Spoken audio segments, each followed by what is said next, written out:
Hey guys, how's it going? This is Natnator. Welcome back to your weekly dose of Creepypasta. Today's story is a bit of an oldie. Apparently there's been a little bit of drama involving an altered copy of this story circulating the internet. This is the original version of said story. But before we jump in, I want to give a mighty thank you to the patrons over on Patreon, making me feel better about my own mortality. Shoutouts as always to the Disciples, Tiffany, Backer Puff, Subscribe SoundCloud, Teddy Dog, Kissing and Gunshots, Backwards D-Dog, Al Hazred, Rambo Rowe, Michelle Golden, Vera Ohio, Ali G, and Sylvia Kirschbaum. I appreciate you all, and I hope your own mortalities will last as long as you wish them to. Now as always, turn out the lights, get comfortable, and let the story begin.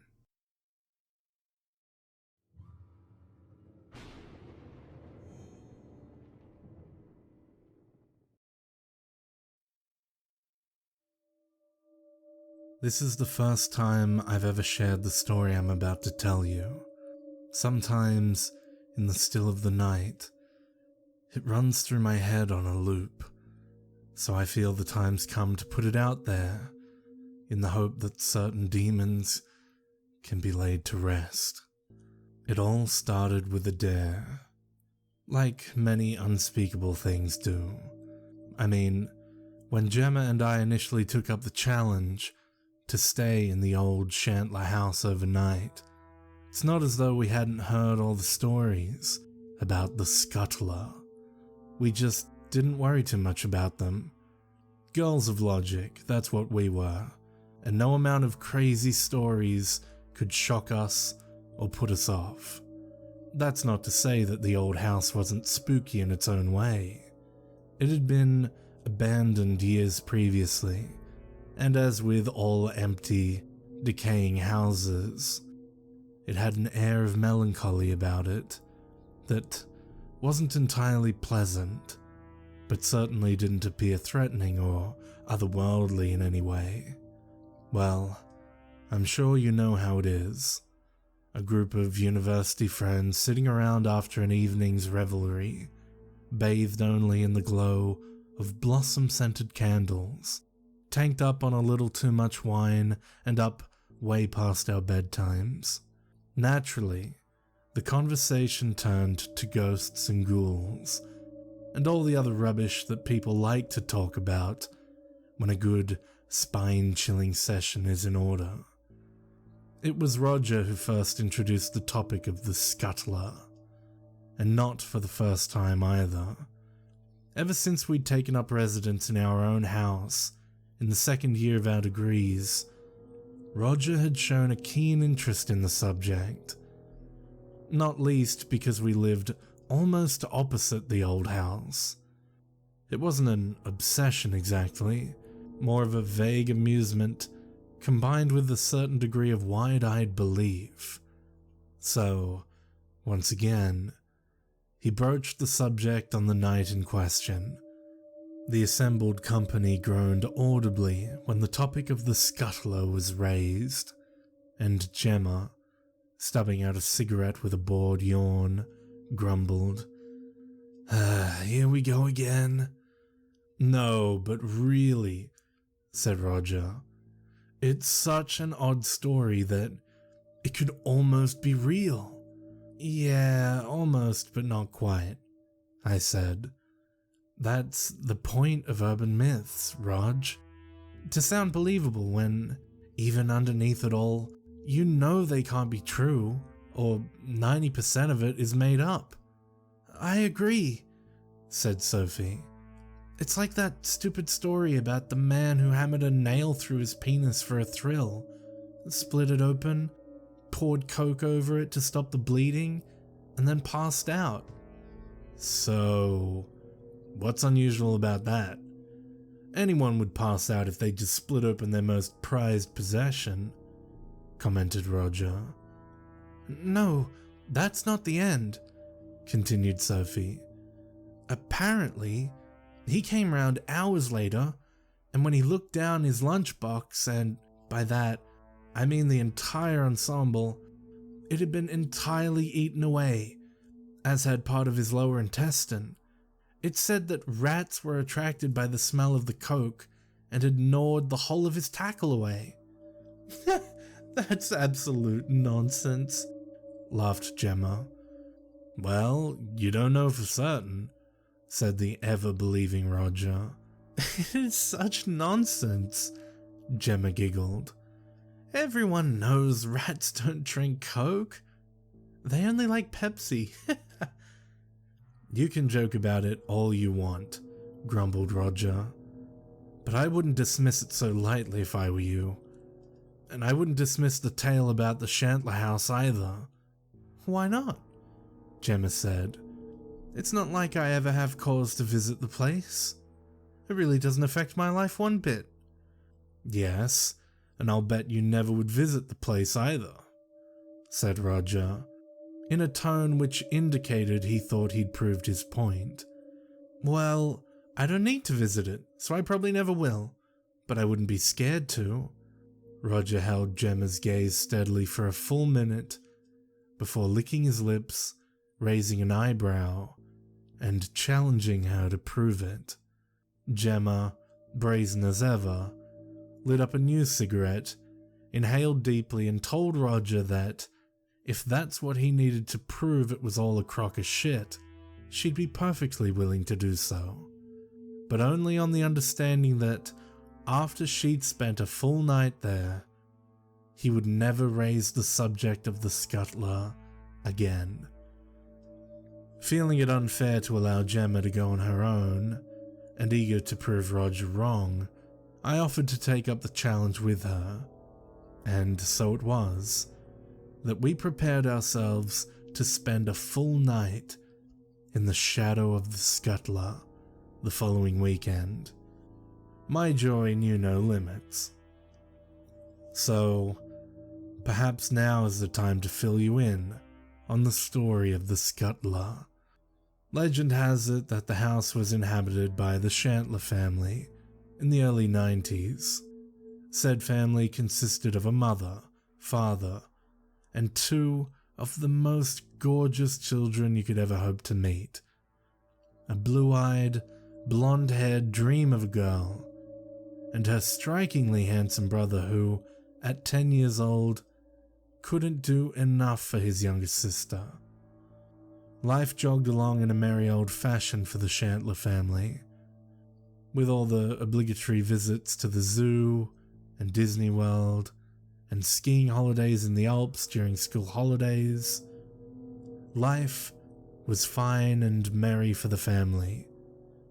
Merry that was, until one summer morning in 2000, when 9-year-old Rosa was playing in the driveway of the house, jumping from square to square on a hopscotch board that she had chalked onto the gravel. She was so engrossed in her game, long blonde hair swinging like a golden sheet in the sun, that she only registered the sound of the car when it was inches away from her. Frozen to the spot, she was unable to move quickly enough before the car reversed over her, crushing both her legs in the process. Hearing her screams, Mrs. Chantler came running out of the house, to be greeted by the unenviable view of her daughter, trapped beneath the wheels of her husband's car, covered in blood and convulsing violently. Her beloved son sat in the driver's seat, hands still gripping the steering wheel from where he had reversed it out of the garage. After that, the Chantlers' lives changed considerably. Young Rosa had both her legs amputated above the knee and spent the rest of her childhood in a wheelchair. But apparently that wasn't all. In the time it takes to reverse a car, poor young Charles had gone from being the hero of Rosa's childhood to being an antichrist. Heart filled with a burning rage, Rosa began to create ways to make her brother's life a nightmare. Hell-bent on vengeance, she would terrorize him in every way she knew how. Knowing that he hated the sight of her useless stumps, she refused to learn to wear the prosthetic limbs the doctors had made for her, and insisted on making her brother come face to face on a daily basis with the results of his actions.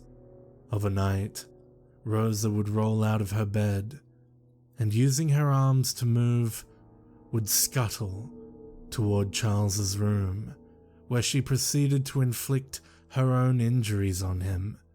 When Charles's mother commented on the cuts and bruises that had suddenly started to appear on his body, he remained silent, or told her that he had simply tripped over, fearing the newfound power of the little girl who plagued his every waking moment.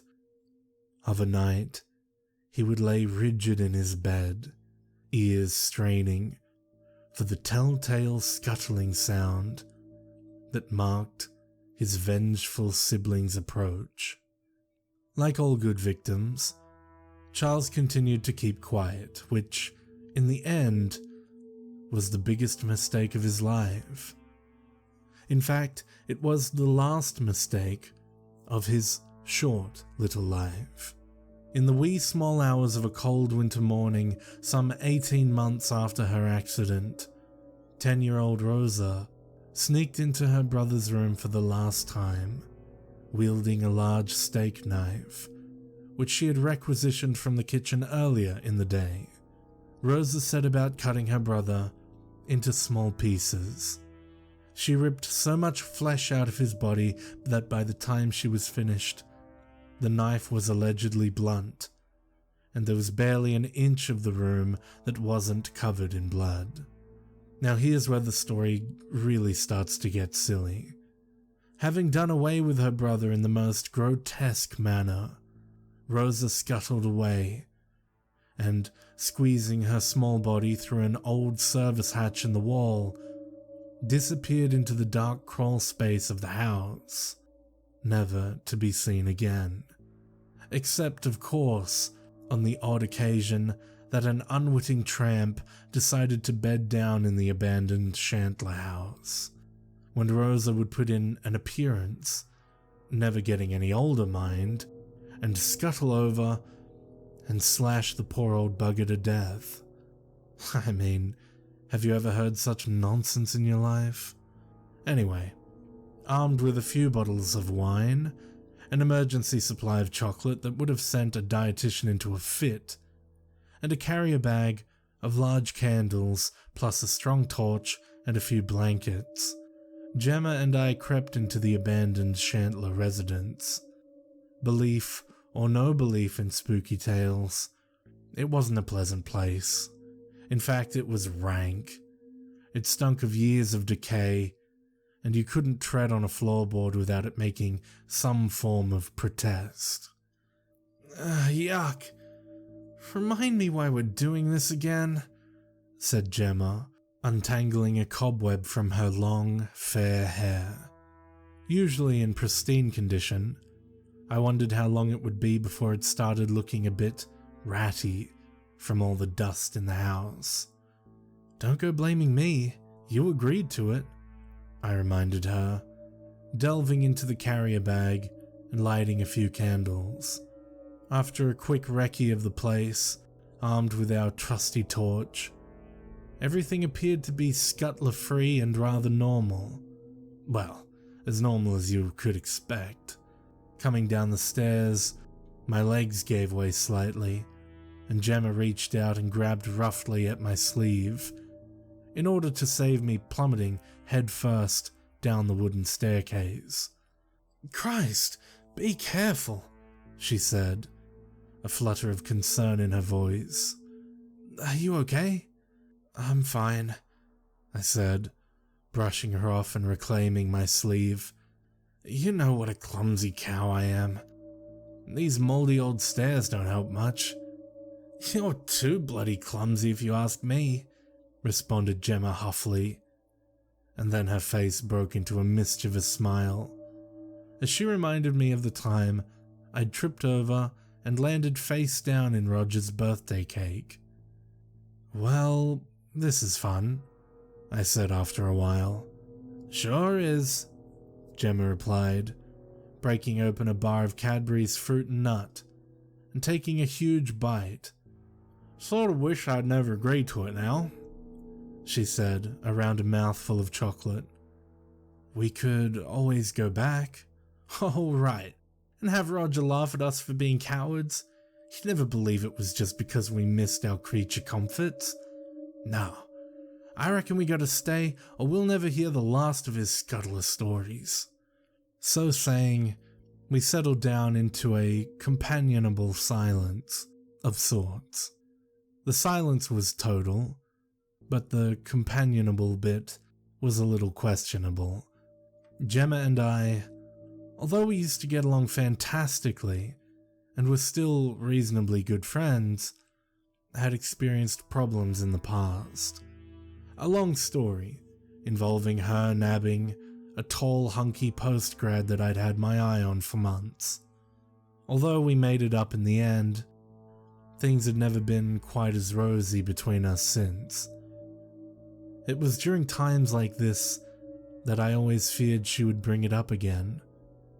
Silent, all-girls-together times which generated topics of conversations that I just couldn't deal with. It wasn't my way to talk problems out, and I hoped that she wouldn't raise the subject that night, because I knew myself well enough to be certain that it would work me up into a temper again. And then where would we be? Back to square one, with a disagreeable atmosphere in the house and people tiptoeing around us. As bad luck would have it, Gemma managed to last a whole 15 minutes. Roughly the amount of time it took her to polish off a Mars bars and half a Kit Kat, before she mentioned said hunky postgrad. "Look, Emily," she began, twisting a strand of hair around her index finger.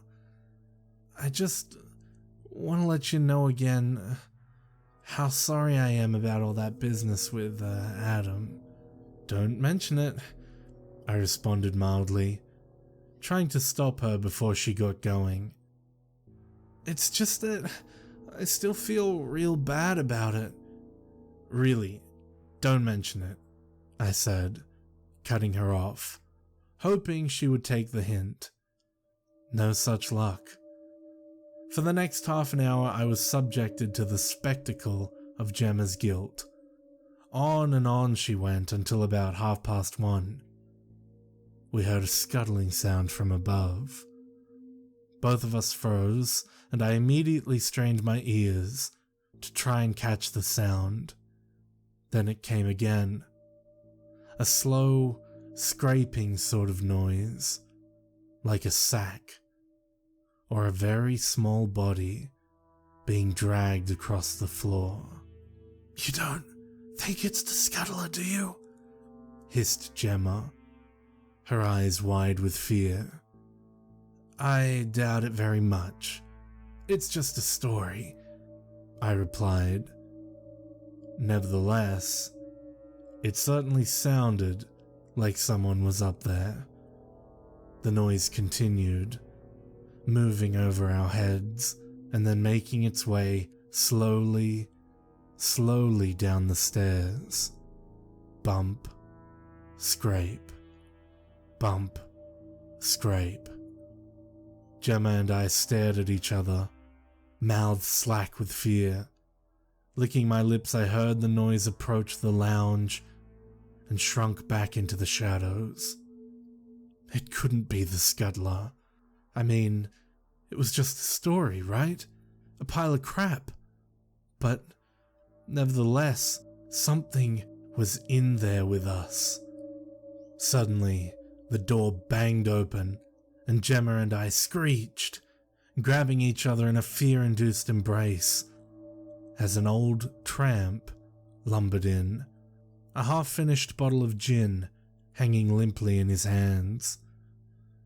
"What are you doing here?" he slurred, as his glassy eyes tried to focus on us. Gemma and I, still catching our breath, were unable to answer. "Bloody trespassers. Bet you're looking out for Scuttler," he said, and giggled maniacally. "Well, I hope she finds yous." He scowled, and with that, he shuffled out of the house, letting the front door bang loudly behind him. Gemma and I looked at one another, and then her blue eyes crinkled into a smile, and she started to laugh in relief, lightening the atmosphere somewhat, until, that is, she insisted on raising the issue of Adam again 5 minutes later. By 2:30, I was in a blind rage with her. The girl didn't know when to drop an issue. Above us, a floorboard creaked again, and something scuttled in the murky depths of one of the rooms. Probably just a rat, I thought. I tried to convince myself that the Scuttler didn't exist anymore. Perhaps had never existed. But as Gemma flicked back her long blonde hair and surveyed me with cool blue eyes that knew too much, I instantly sensed that the Scuttler was among us. Hidden all those years, she had been right there without my even realizing. As Gemma's eyes looked fearfully at a point just beyond my shoulder, as though assessing the chance of escape in the presence of the damned, I felt the hair on the back of my neck rise and a cold chill fill the hollow of my stomach. Suddenly, there was blood everywhere. Before I knew what had happened, there was a snapping sound inside my head. Or maybe it was one of Gemma's bones, because in that instant, Gemma was being torn to pieces. I watched the whole thing, as though standing outside of myself. I saw the gelatinous, viscid gore that eased out of her body and matted her hair. The gluttonous pop that her eyes made as they were ripped apart, and the shocked, rictus grin that her mouth made as she realized the truth. And through it all, the shadow of the Scuttler hung over us, terrifying me more than anything ever had before, driving me into a demented, petrified panic. And then I was running along the pavement with all my might, as I sought to gain the sanctuary of my own house on the other side of the street and outrun the spectre of the Scuttler. Twice I stumbled and fell, and twice I clambered unsteadily to my feet, looking behind me at that house of horrors, before I lurched forward again toward the warm lights of the student house. Screeching through the door, I was met by the aghast faces of my friends as I told them that something, I knew not what, but something unearthly had attacked Gemma. Unable to stop them, I watched as they ran across the road toward the old Chantler house, and slowly, I ascended the stairs and made for the quietness of my own room. Once there, I surveyed myself in the mirror. Quite a lot of Gemma's blood had made its way onto my fair hair, tinging it with ruby red highlights. As I sat down on the bed, I contemplated once again the strange myth that had attached itself to the house. My, I thought, as I ran my hand over my aching thighs, how people like to exaggerate, how things get changed over the years, as if a small girl would refuse the use of artificial limbs, preferring to scuttle around. And as if a girl would beat and bruise her brother, and then to think that she would kill him and slip away forever into the bowels of a house, living there even after it was long abandoned. No, that would never happen. A girl would probably run to her parents, confess what she had done, but they would understand. In time they would understand. Her brother had taken away her life, and in turn, she had exacted her revenge, but not in a gory display, just with one swift motion of the knife. One exact, precise thrust into the heart of her once-loved sibling. And surely, too, she would be given proper psychiatric care, allowing her, eventually, to live a normal life.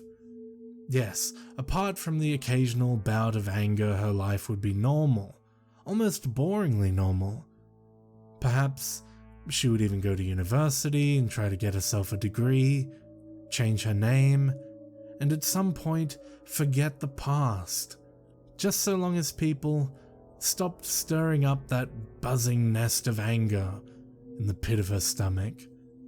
Yes, I thought, as I bent down and ran my hands over the length of my artificial legs.